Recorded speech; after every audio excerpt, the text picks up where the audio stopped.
Vou tentar explicar de uma maneira que tu percebes. Imagina que tu trabalhas numa empresa qualquer, estás sentado na tua secretária e tu precisas que um colega teu da tua empresa, que trabalha na outra ponta da empresa, faça o envio de um equipamento que vai para outra empresa. Tu pegas no telefone, ligas, quando ele atende tu dizes, olha, vou precisar que tu envies o produto X para a empresa tal ou cuidado de não sei quem. Ele vai desligar o telefone, vai começar a separação do material, vai haver o packaging do material, vai haver o registro para a transportadora, vai emitir o documento, pode ser a guia de transporte, vai haver a entrega à transportadora, a transportadora vai levar, vai fazer o envio até um local, depois de lá chegar alguém vai receber, alguém vai processar, vai fazer o que é preciso e entretanto tu dás por ela que aquilo está feito, ok?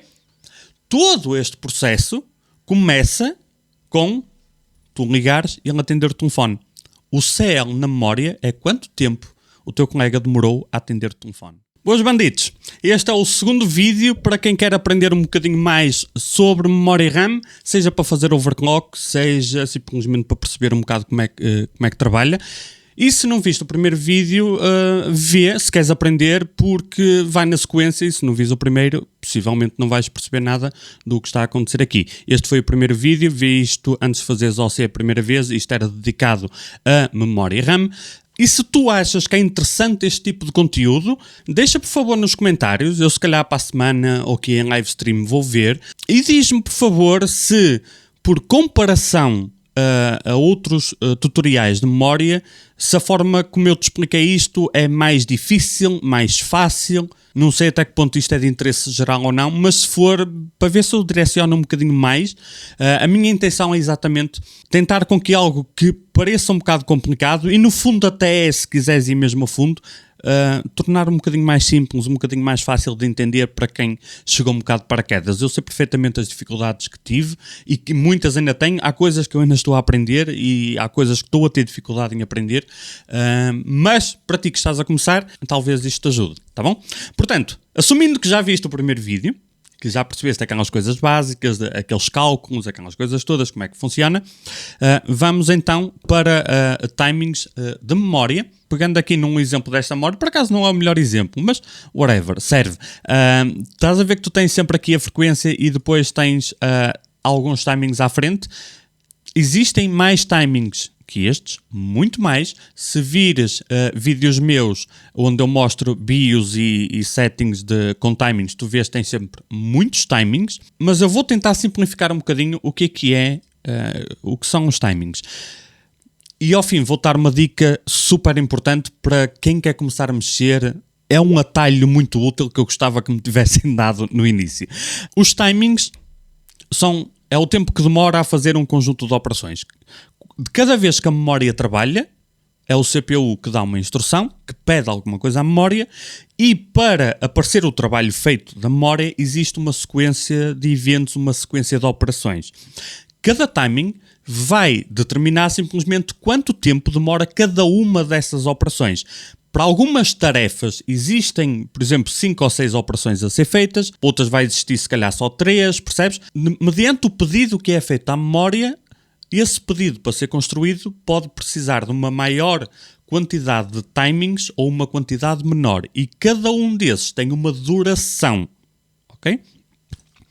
Quando tu vês a memória RAM a primeira vez, a coisa que salta sempre à vista é, deixa-me abrir aqui os kits de memória, que é aquilo que toda a gente começa a ver, é que tu tens a frequência e tens o CL, não é? Esta aqui, por exemplo, diz CL36. É o timing mais conhecido, é o mais utilizado, é um timing importante, como são todos, mas muito menos importante do que tu pensas. Em DDR5 tendencialmente importa menos que DDR4, mas isso aí já seria para outro vídeo. Vou tentar explicar de uma maneira que tu percebes. Imagina que tu trabalhas numa empresa qualquer, estás sentado na tua secretária e tu precisas que um colega teu da tua empresa, que trabalha na outra ponta da empresa, faça o envio de um equipamento que vai para outra empresa. Tu pegas no telefone, ligas, quando ele atende tu dizes, olha, vou precisar que tu envies o produto X para a empresa tal ou cuidado de não sei quem. ele vai desligar o telefone, vai começar a separação do material, vai haver o packaging do material, vai haver o registro para a transportadora, vai emitir o documento, pode ser a guia de transporte, vai haver a entrega à transportadora, a transportadora vai levar, vai fazer o envio até um local, depois de lá chegar alguém vai receber, alguém vai processar, vai fazer o que é preciso e entretanto tu dás por ela que aquilo está feito, ok? Todo este processo começa com tu ligares e ele atender o telefone. O CL na memória é quanto tempo o teu colega demorou a atender o telefone. É óbvio que se ele atender o telefone mais rápido, melhor ainda, mas existe todo um processo e faz com que se tudo o resto demorar muito tempo, o teu colega pode atender o telefone instantaneamente que não vai ajudar. Não é? Acho que deu para perceber que o CL é importante, mas não é tão importante que vá fazer uma diferença drástica, só vai fazer diferença no conjunto da obra. Isto é um vídeo meu que eu tenho aberto. Quando vês aqui muitos timings, começam logo no CL, que é o tempo que ele demorou a atender o telefone, depois cada um destes passos corresponde a tudo aquilo. Separar a encomenda, packaging, envio, processar documento, essa coisa toda, certo? Agora, o número, e isso é importante que tu já tenhas visto o primeiro vídeo, o número que aparece no CL dá para indicar quanto tempo em tempo real, em segundos, nanosegundos, microsegundos, demora a coisa a acontecer. Okay? E para isso é importante que tu percebas como é que funciona a memória. Tu tens aqui uma memória e tens aqui uma linha de tempo. A memória recebe a instrução, ou o pedido. Vamos por assim, recebe o pedido. Okay? E tem uma linha de tempo, vamos pôr aqui 1 segundo. Durante 1 segundo, o que é que acontece? Imagina que tu tens uma memória CL30 e ela funciona a 6000. Se já viste o vídeo anterior, tu sabes qual é a conta que fazemos. 6000 é o quê? É a frequência, que neste caso a memória trabalha a metade do que lá diz, porque isto é megatransfers e a frequência física que ele trabalha é metade, é 3000 MHz. Significa o quê? Que durante 1 segundo a memória, entre aspas, piscou, pensa assim, atualizou, trabalhou, como te ajudar a entender, 3000 vezes. Durante 1 segundo, houve 3000 ciclos. Significa o quê? Que quanto maior a frequência, menor o tempo entre ciclos. Imagina o caso de CL30. Vamos pegar na calculadora. 30 a dividir por 6000, vídeo anterior, dá este valor, vezes 2000, dá 10. 30C30 significa que são 30 ciclos. E se tu contares aqui 30 ciclos a 6000 de velocidade, ou a 3000, que é como realmente ela trabalha, ela vai demorar para 30 ciclos 10 nanosegundos. Outra forma de fazer esta conta é 30 a dividir por 3.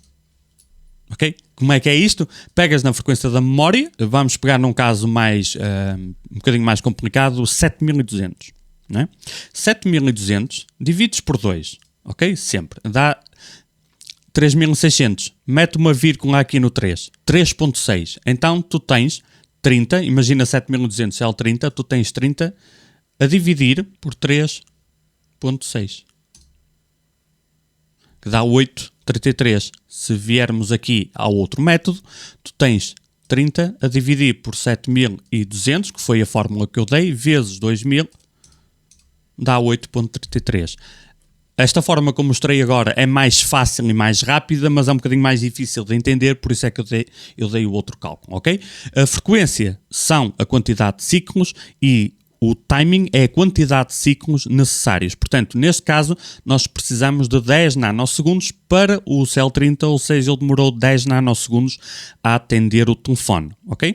Mas se tu tiveres uma memória que é de 3000 de velocidade, 3000 de velocidade, uma DDR4, e que está a CL15, adivinha o quê? Vai dar exatamente a mesma coisa, porque aqui ele vai ter metade dos ciclos, cada um dos ciclos demora o dobro do tempo a acontecer, portanto, quando tu tens quando o cell são 15, ele demorou 15 ciclos a atender o telefone, mas cada um desses ciclos tem o dobro do tempo do anterior.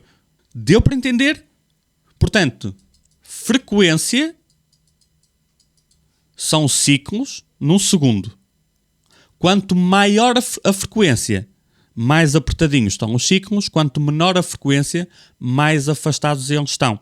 Portanto, estes 2 ciclos aqui têm exatamente a mesma duração de tempo que estes 4 ou 5 ciclos que estão aqui. Isto é semi-repetitivo em relação ao que eu mostrei no último vídeo, mas é muito importante para perceberes o que é que vem a seguir. Porque eu quero dividir, e aqui é que é o atalho, o salto, te vai ajudar a perceber a lógica, principalmente se tu queres mexer a mão. É que tu vais dividir os timings em 2. Vais dividir os timings entre os... Estes são nomes inventados por mim. Os timings de operação e os timings de descanso, ou timings de pausa. A memória RAM precisa, qualquer que seja, ela precisa de tempos de pausa. O nome que se dá é refresh. Ela precisa fazer refresh, é como se desse F5 a ela própria, imagina, ok?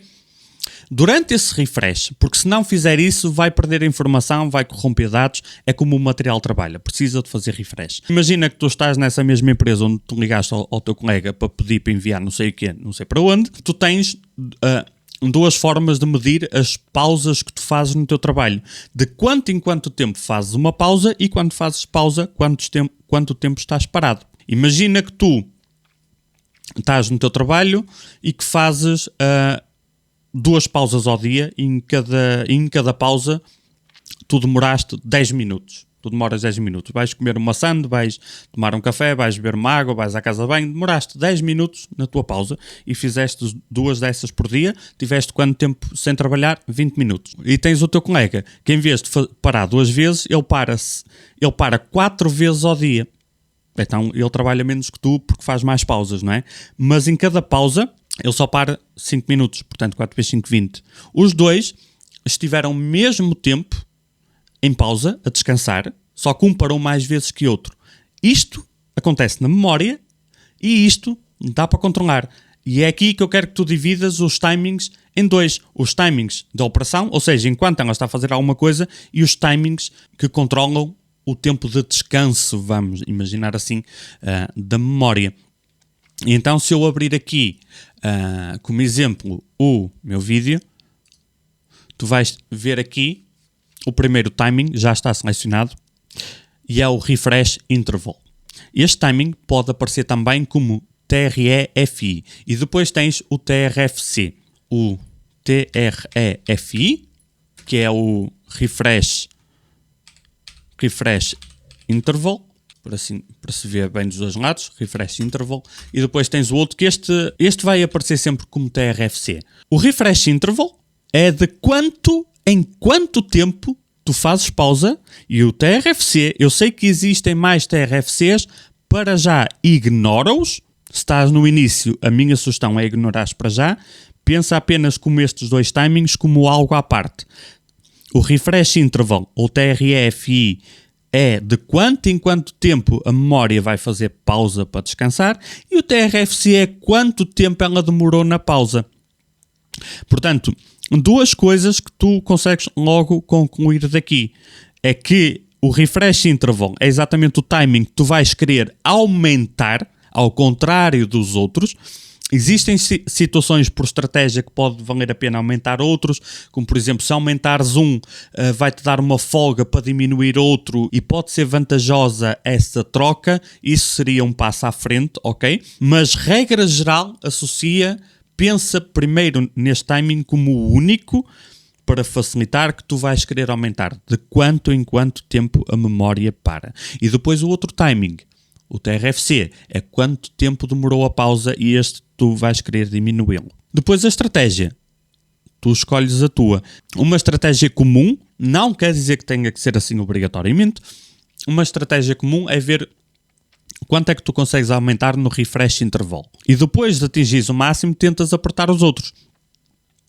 É uma estratégia que muita gente utiliza, muitas vezes ajuda a poupar tempo, não quer dizer garantidamente tenhas o melhor resultado. Se calhar tu consegues encurtar o refresh interval e com isso apertar um bocadinho mais o TRFC, ok? Isso aí depois é como é que tu utilizas a ferramenta. Eu queria era mostrar-te para que é que elas servem. Todos os outros timings, pelo menos para já que estás a iniciar, pensa como os timings de operação. Isto são coisas que estão a ser feitas enquanto a memória está a trabalhar. Para cada função que a memória vai fazer, não vão ser utilizados todos os timings obrigatoriamente. Por isso é que vai haver situações onde tu, se quiseres afinar a mão, vais conseguir apertar muito um timing e vais notar pouca diferença, ou nenhuma, depois quando começas a fazer os teus testes, e vai haver outras situações onde parece que a diferença foi maior, então tu ficas na dúvida se aquele timing é importante ou não, porque num caso dá diferença, no outro não.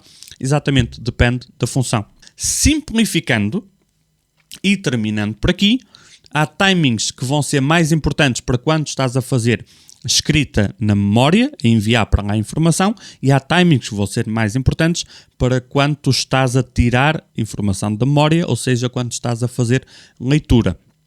Claro que no dia-a-dia, nas funções básicas, as duas coisas acontecem em simultâneo e por sequências diferentes, mas existem timings que vão beneficiar principalmente a leitura e há timings que vão beneficiar principalmente a escrita, e isso é a ideia que com que tu deves ficar depois para avançar para o passo seguinte, está bem? Mas por este vídeo é tudo. Eu espero que tenha ajudado. Os exemplos que eu dei ajudam a perceber a ideia ou não? Diz-me aí, por favor, que eu depois vou ver, está bem? Bandidolas, vemo-nos no próximo vídeo live stream. Tchau, tchau.